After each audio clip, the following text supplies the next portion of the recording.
दोस्तों आज जो कॉमिक्स हम पढ़े हैं उसका नाम है पूर्व जन्म के हत्यारे। ये राज कॉमिक्स वालों की थ्रिलर और हॉरर कॉमिक्स है, तो पढ़ते हैं इसको।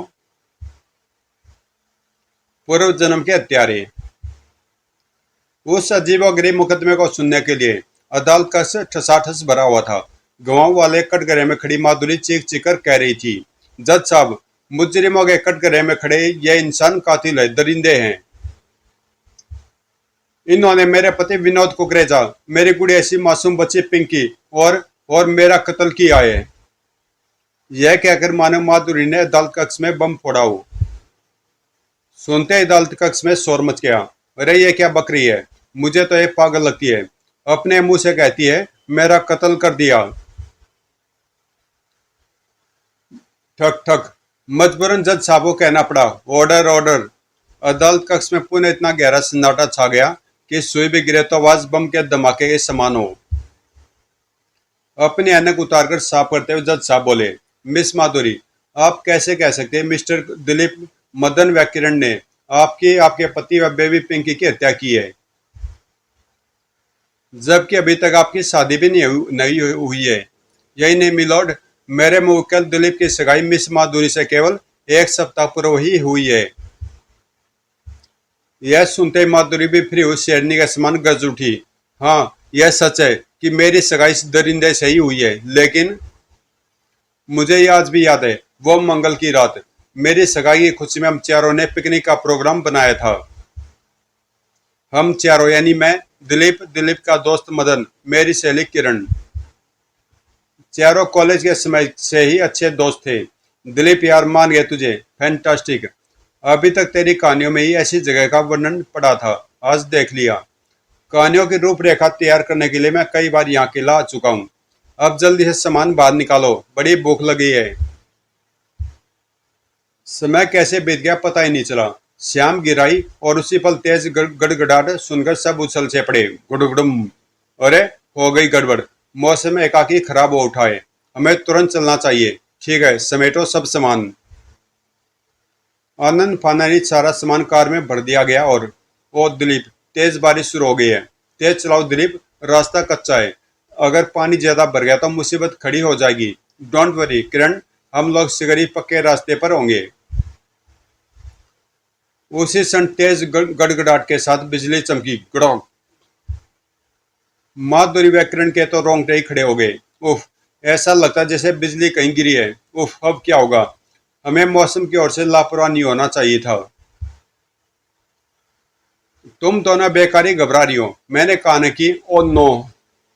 एकाकी दिलीप का पांव ब्रेक पेडल पर कस गया। क्या हुआ, कार क्यों रोक दी। हम आगे नहीं जा सकते मदन, पुल टूटा पड़ा है। हे भगवान, इस मुसीबत को भी अभी टूटना था और अंधेरा भी बढ़ता जा रहा है। कुछ करो दिलीप, नीचे नदी का बहाव भी तेज है। अब एक ही रास्ता बचा है। वह क्या। कार में बैठो जल्दी। सबके बैठते कार दिलीप ने कार रिवर्स करके दौड़ा दी। कुछ ही देर बाद उसने कार रोकी और सब तेजी के साथ कार में से बाहर निकले। यह तुम हमें कहाँ ले आए हो। यह बहुत पुराना डाक बंगला है, फिलहाल सिर छिपाने के लिए यही जगह है। डाक बंगला या भूत बंगला। मैंने जाते जाते आते जाते समय एक बार इसे देखा था, लेकिन कभी इसके भीतर नहीं जा पाया। अब तुम्हारी यह तमन्ना पूरी हो रही है। चारों तुरंत गेट खोलकर भीतर आ गए। यहाँ तो कोई दिखाई नहीं पड़ रहा। दिलीप, यह बंगला तो हूबहू तुम्हारी हॉरर कहानियों जैसा है। यहाँ जान पर बनी है मदन, और तुम्हें मजाक सूझ रहा है। दिलीप ने दरवाजा खटखटाने के लिए हाथ आगे बढ़ाई था कि दरवाजा भयानक आवाज करता हुआ खुल गया। चर। दरवाजा तो खुला है, चलो भीतर। मुझे नहीं लगता कि यहाँ कोई रहता है। मुझे लगता है यहाँ रहते हैं भूत। प्लीज मदन। उस कमरे से गुजरकर चारों के अन्य कमरे में आ पहुंचे। आज की रात हमें यहीं बितानी होगी। मदन, यहाँ लकड़ियां मौजूद है, आग जलाओ। ओके। उफ, कितनी भयावह जगह है। मदन ने आग जलाने की भरपूर चेष्टा की, किंतु आग नहीं जली। उसी क्षण सब चौंक पड़े। खड़ुड़ खड़ुड़। यह आवाज कैसी है, जैसे कोई दरवाजा पीट रहा हो। आवाज उधर से आ रही है। चारों धड़कते दिल के साथ दूसरे कमरे की ओर बढ़े। खरोड़ खरोड़। तभी आवाज आनी बंद होगी। माधुरी डरे स्वर में बोली, इस तहखाने में कोई है दिलीप, देखना होगा। मदन ने कांपते स्वर में पुकारा, कौन है नीचे? कोई जवाब नहीं। दिलीप कहीं से नुकीला पत्थर ढूंढकर ले आया, और जब मदन के पुकारने पर कोई जवाब नहीं मिला तो ताला तोड़ना होगा। ठक ठक। इसी पल तेज हवा के दबाव से खिड़की के पल्ले एक झटके के साथ खुल गए। खटाक। मदन खिड़की बंद करने लगा लेकिन तभी दीवार के साथ लगे आईने को देखकर वह ठिठक गया। अरे, आईने में यह माधुरी की झलक कैसी है? उधर दिलीप ने नुकीले पत्थर से ताला तोड़ डाला। तड़ाक। बाहर कप कप कप कपा देने वाली बिजली कड़की। कड़कड़ कड़ाक। ओ नहीं। इसी के साथ संपूर्ण डाक बंगला एक तेज चीख से गूंज उठा। माधुरी की चीख से दिलीप के हाथ से पत्थर छूटकर गिर गया। फटी हुई आंखों के साथ उसने मदन की ओर देखा और चीख पड़ा, मदन, तुम्हारे चेहरे को क्या हुआ? क्या हुआ है? मदन झपटकर आईने के निकट पहुंचा और अपना चेहरा देखते उसके मुंह से चीख निकल गई। दिलीप, ये मुझे क्या हो रहा है? उसके पलटते इस बार माधुरी के साथ किरण के अलग से भी चीख उबल पड़ी। नहीं दिलीप, यह क्या हो रहा है? एकाक मदन भैंसों के समान ठाके लगाने लगा। अभी कोई कुछ समझ भी नहीं पाया था कि मदन ने निकट रखी कुर्सी उठाकर उन तीनों पर दे मारी। ओह दिलीप, ये हमें मार डालेगा। नहीं, घबराओ नहीं, मैं उसे रोकता हूं। मदन ने चलाने के लिए रखी गई लकड़ियों में से एक मोटी दो मुई लकड़ी उठा ली। हा हा हा। न जाने से क्या हो गया, इसका मुकाबला करना पड़ेगा। मदन ने भीषण वेग के साथ लकड़ी घुमा दी। दिलीप ने बचने की भरपूर चेष्टा की लेकिन मौत को कपा देने वाली हंसी हंसते हुए मदन लकड़ी उसी गर्दन पर रखकर दबाने लगा। दिलीप, नहीं, उफ, हेल्प गॉड, हेल्प, ओह माधुरी, ओह। अगले पल दिलीप ने मदन के सीने पर एक जबरदस्त ठोकर जड़ दी। उफ, यह तो खूनी हो गया माधुरी। ठक। दिलीप ने लकड़ी उठा ली और एक भरपूर वार मदन पर करते हुए वह चिल्लाया, माधुरी, वह तय खाने का दरवाजा खोलो, जल्दी करो। तड़ोक। एक पल का भी मौका दिए बिना दिलीप ने मदन की गर्दन में वह लकड़ी घुसा दी। Who who. अगले क्षण दिलीप ने बाजुओं को एक तीव्र झटका दिया। हु। तब तक माधुरी व किरण ने तय खाने का दरवाजा खोल दिया था। फिर उफ, मदन जिंदा नहीं बचेगा। तभी किरण ने फुर्ती से दरवाजा बंद कर दिया और चिल्ला उठी, मदन नहीं बचेगा, वह नहीं बचेगा माधुरी। किरण की ओर देखती माधुरी चौंक पड़ी। किरण, क्या बक रही हो? होश में आओ। दिलीप, देखो इसे क्या हुआ है, शायद बुरी तरह से डर गई है। किरण, किरण। माधुरी, थोड़ा पानी दो। छपॉक। मदन कहाँ है? हिम्मत से काम लो किरण, भगवान ने चाहा तो मदन ठीक ही होगा। अचानक सब पुनः उछल पड़े। खरोड़ खरोड़। तय खाने से फिर वही आवाज आ रही है। कहीं यह मदन तो नहीं है? मदन। किरण तय खाने का द्वार खोलने के लिए जंजीर पर झपटी। ठहरो मदन, मैं खोलती हूँ, तुम्हें कुछ नहीं होगा। किरण, रुको किरण, बेवकूफ। किरण, नहीं। अचानक तय खाने की झिरी से एक हाथ निकला और उसने किरण का पांव पकड़ लिया। नहीं माधुरी, दिलीप, मुझे बचाओ। धुम धुम। दिलीप पागलों के समान उस हाथ पर गुस्से बरसाने लगा लेकिन मदन की हाथी पकड़ मजबूत थी। किरण को अपना पांव टांग से जुदा होता महसूस हुआ। दर्द से बिलबिलाती हुई वह चीखती चली गई, दिलीप, मुझे बचाओ, माधुरी, please, O God. Kharoud Kharoud. इसी पल दिलीप की निगाहें वहीं पड़े एक हाशिए पर पड़ी और घबराना नहीं किरण, मैं आ रहा हूं। दिलीप, प्लीज जल्दी कुछ करो, वह किरण को भीतर खींच रहा है। दिलीप ने हंसिए का वार हाथ पर किया। खच। दूसरे पल दिलीप ने हाथ को खींचकर अलग किया और उसी तहखाने में फेंक दिया। उफ, किरण, किरण। तब तक किरण बेहोश हो चुकी थी। हे भगवान, यह सब क्या हो रहा है? उफ, मेरी भी समझ में नहीं आ रहा माधुरी, कि एकाकी यह सब क्या हो गया। दिलीप, हम यहाँ नहीं रुकेंगे। इस जगह बुरी आत्मा का वास है। हम अभी किरण के साथ यह जगह छोड़ देंगे। और मदन, उसका क्या होगा? तभी किरण को होश आया। अब घबराने की बात नहीं है। किरण, तुम ठीक हो? सहसा मदन की आवाज सुनकर सब उछल पड़े। दिलीप, माधुरी, किरण, मुझे बाहर निकालो। यह तो मदन की आवाज है। वह मैं पुकारा, उसे बाहर निकालो दिलीप। अरे हाँ, ठीक है। दिलीप तय खाने की ओर बढ़ा और अचानक उसे उछल जाना पड़ा। ओह, फू। तय खाने से रक्त की मोटी बौछार निकलकर दिलीप के ऊपर पड़ी। वह भयानक दृश्य देखकर किरण उछलकर कई कदम पीछे हट गई। नहीं नहीं नहीं, दिलीप। ग्लुप। खिड़की पुनः एक झटके के साथ खुल गई, खटाक। और बारिश की तेज बौछारें भीतर आने लगी। खून में नहाया दिलीप खिड़की बंद करने के लिए झपटा। ओह, न जाने यह तूफान कब थमेगा। अचानक किरण की निगाह आईने पर पड़ी। अरे माधुरी! और उसका चेहरा विकृत होने लगा। हा हा हा। किरण पर निगाह पड़ते दोनों के देवता कूच कर गए। हा हा हा। Oh my God! किरण भी। किरण ने लपक कर चीखती हुई माधुरी के बाल पकड़ लिए और उसे चक्कर गिन्नी के समान घुमाने लगी। बचाओ माधुरी! उफ! उसे किरण से बचाना होगा। कमरा माधुरी की चीखों से गूंज उठा। एकाएकी किरण ने माधुरी को छोड़ दिया। बचाओ! दूसरे पल दिलीप ने उसे कुशल खिलाड़ी के समान लपक लिया। उफ! भयानक भाव चेहरे पर लिए किरण ने उनकी ओर कदम बढ़ाए। दिलीप, उस पर आत्मा का साया पड़ चुका है। वह हमें मार डालेगी। दिलीप ने निकट पड़ी रस्सी पर जंप लगा दी और उसका फंदा बनाने लगा। ऐसे में किरण की जान जा सकती है, लेकिन अपनी जान बचाने के लिए मुझे यह कदम उठाना ही होगा। हो हो हो हो। दिलीप ने रस्सी को दीवार की ओर झटका दिया। तड़ोक धड़ोक। अगले पल दिलीप कंठ फाड़कर चीख पड़ा। माधुरी, तय खाने के दरवाजा का ताला हटा दो। मेरे कहते दरवाजा खोल देना। क्विक! धड़ोक! हु हो।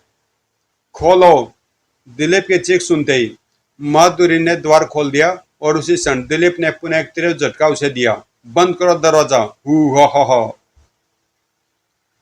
माधुरी दरवाजे से ही तो उस तय खाने के ऊपर आ गिरी। ठक! लेकिन तब तक दिलीप द्वार की साकल में ताला लगा चुका था। तो तुम ठीक तो हो ना माधुरी? हम किरण को भी खो बैठे। कहते हुए माधुरी फूट फूट कर रोने लगी। उसी क्षण कमरे में जैसे तूफान आ गया। दहशत की मारी माधुरी चीख उठी। उफ! यह क्या? ओह! भागो दिलीप, अगर हम यहाँ रहे तो जिंदा नहीं बचेंगे। माधुरी ने दरवाजा खोलने की चेष्टा की, लेकिन दरवाजा टस से मस नहीं हुआ। उफ! दरवाजा नहीं खुल रहा। धड़ोक धड़ोक। उस चोट के साथ ही दिलीप धड़ाम से नीचे गिरा और बेहोश हो गया। इसी के साथ कमरे में उठा तूफान शांत पड़ गया। माधुरी चीखते हुए दिलीप के निकट पहुंची और दिलीप, उठो दिलीप! उफ! भगवान, यह सब क्या हो रहा है? अब मैं क्या करूं? शायद यह खिड़की खुल जाए। खिड़की की ओर बढ़ते माधुरी के एक एक कदम एकाएक ठिठक गए। यह क्या? मेरी तस्वीर? वह आईने की ओर खींचती चली गई। इस आईने पर मेरी तस्वीर किसने बनाई है? अचानक उसे अपना दिमाग झनझनाता सा महसूस हुआ। अरे उफ! मेरा सिर क्यों चकरा रहा है?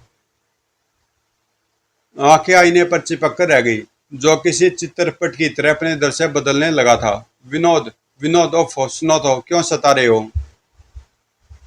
बस 2 घंटे और माधुरी डियर, इस दर्पण पर तुम्हारी यह चित्र एक यादगार कृति साबित होगा। 2 घंटे? बाप रे बाप! विनोद, प्लीज मुझे सताओ मत। मम्मी, आप पोर्ट्रेट बनवाइए, मैं चली बाहर खेलने।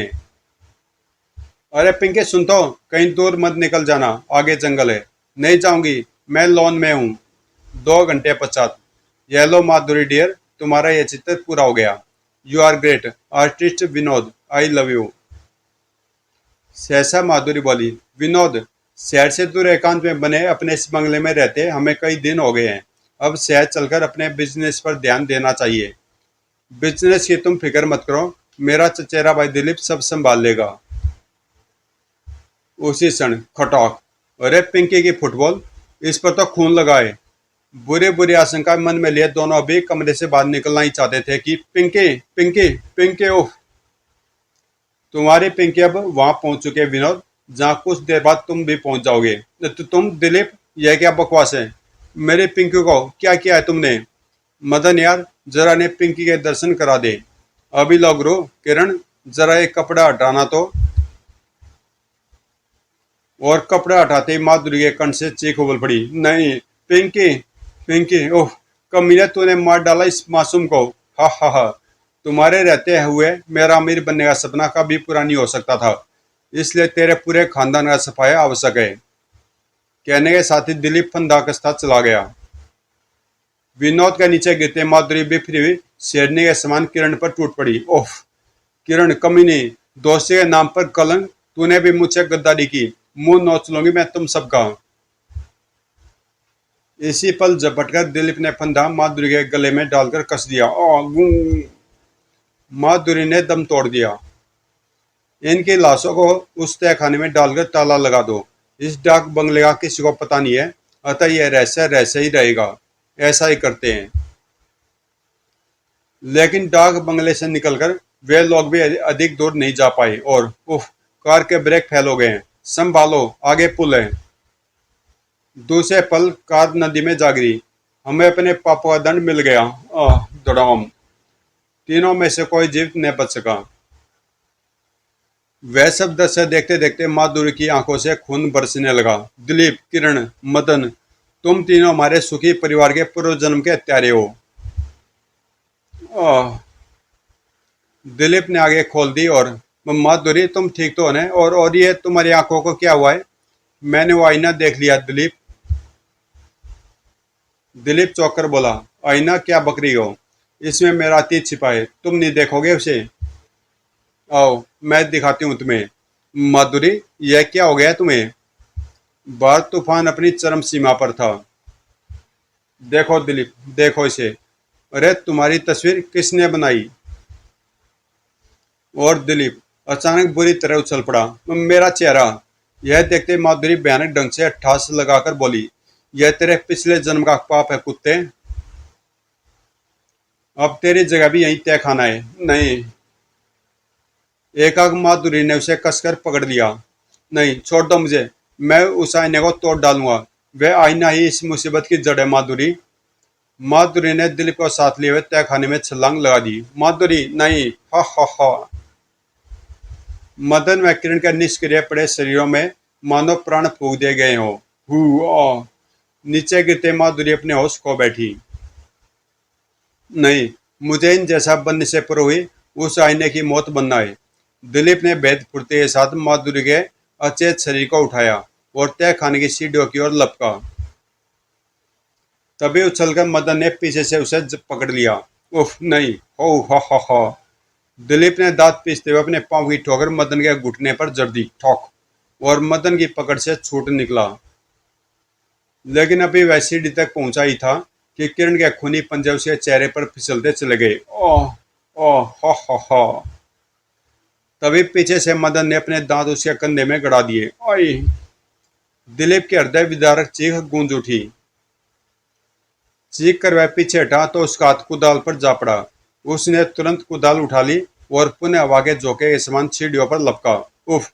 मेरा शरीर भी तेजी से इन जैसा होता जा रहा है। अगर मैं कुछ देर और यहाँ रुक गया तो जीवन भर इसी नर्क में रहना होगा। नहीं। वह तेजी से सीढ़ियां चढ़ने लगा। लेकिन अभी वह तय खाने के बाहर ही निकलना चाहता था कि उफ! मेरा पाँव। ही। ओह! यह मुझे नीचे खींच रही है। नहीं। क्रिच। फिर एकाएक दिलीप ने हाथ उठाकर कुदाल शीशे की ओर फेंक मारी। ओह ओह! तब तक किरण उसे वापस तहखाने में खींच चुकी थी। दिलीप धड़ाम से तहखाने में आ गिरा। धड़ाम तब। और अचानक जैसे वक्त थम गया हो। ओह ओह!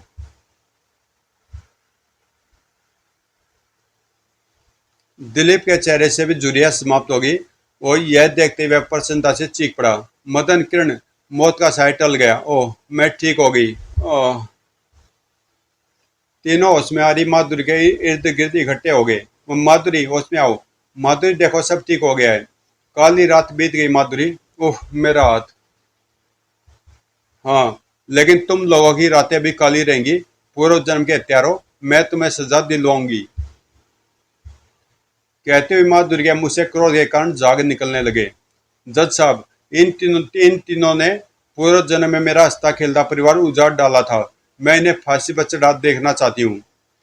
अदालत कल तक के लिए मुलतवी की जाती है। अगले दिन सभी बयानात सुनने के बाद अदालत इस नतीजे पर पहुंची है कि तीनों अभियुक्त बिल्कुल निर्दोष हैं, क्योंकि इस जीवन में इन्होंने कभी कोई अपराध नहीं किया, और अगर पूर्व जन्म में उन्होंने कोई अपराध किए भी हों तो इस जन्म में उन्हें दंड मिलना अन्याय व बर्बरतापूर्ण होगा। अतः यह मुकदमा खारिज किया जाता है और अदालत मिस माधुरी की भावनाओं को समझते हुए उससे यह प्रार्थना करती है कि पूर्व जन्म की दुर्घटनाओं को भुलाने की चेष्टा करे। नहीं। अगले दिन माधुरी, तुम यहाँ क्या लेने आए हो? मैं तुम्हारी सूरत से भी नफरत करती हूँ, चले जाओ यहाँ से।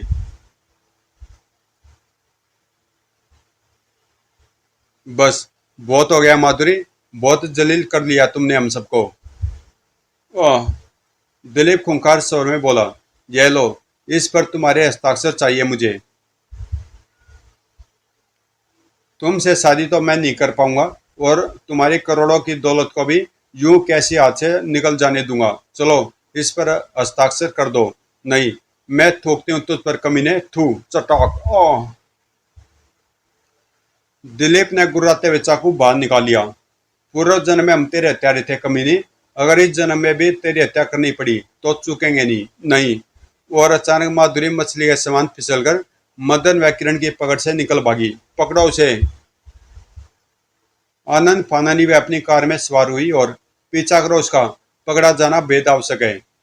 किरण, दिलीप व मदन तीनों की कार माधुरी की कार के पीछे लग चुकी थी। वह रही। उफ, अगर इस समय एक पिस्तौल होता तो। फिर अचानक माधुरी ने कार रोकी और विनोद, विनोद मुझे बचाओ। डाक बंगले के भीतर पहुंचकर माधुरी फूट फूट कर रोती हुई कहती चली गई। विनोद, अगर पूर्व जन्म में हमारा प्यार सच्चा था तो अब मेरी मदद करो। इन हत्यारों से मुझे बचाओ विनोद, तुम्हें आना होगा। तभी, यहाँ पे कोई नहीं आएगा माधुरी डार्लिंग। ठीक उसी पल मानो भूकंप सा आ गया। उफ, ओ, आह। डाक बंगले की एक ईंट मानो कांप उठी। अगले पल एक भयानक आवाज करता हुआ संपूर्ण डाक बंगला रेत के ढेर की तरह नीचे आ पड़ा। वह तूफान शांत हुआ तो लड़खड़ाता हुआ एक जिस्म मलबे के बाहर निकला। यह जिस्म माधुरी का था। विनोद, इन हत्यारों की मौत के साथ ही आज मेरे दिल को सुकून मिला है। अब मैं चैन से जी सकूंगी। और लड़खड़ाते कदमों से माधुरी अपनी कार की ओर बढ़ गई। समाप्त। तो दोस्तों, कॉमिक्स यहीं पे समाप्त होती है। मैंने भी इसे काफ़ी साल के बाद पढ़ा, बिल्कुल भी स्टोरी याद नहीं थी, और अच्छी स्टोरी थी। तो मिलते हैं किसी अगली कॉमिक्स में।